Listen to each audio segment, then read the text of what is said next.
आरमूर शहर के वेंकटेश्वरा कॉलोनी में शादीशुदा खातून का बेदर्दी से कत्ल किया गया।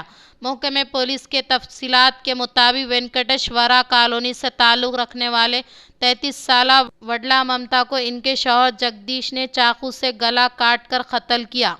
बीवी के नाजायज़ ताल्लुकात कत्ल की वजह होने का मुकामी अवाम की जानिब से बताया गया है। इनके पसमंदगान में 2 लड़के मौजूद हैं। इस मामले पर सुबह के वक्त पुलिस स्टेशन में काउंसलिंग के बाद घर आने वाले शौहर और बीवी के दरमियान होने वाली लफ्जी झड़प कत्ल में तब्दील हुई।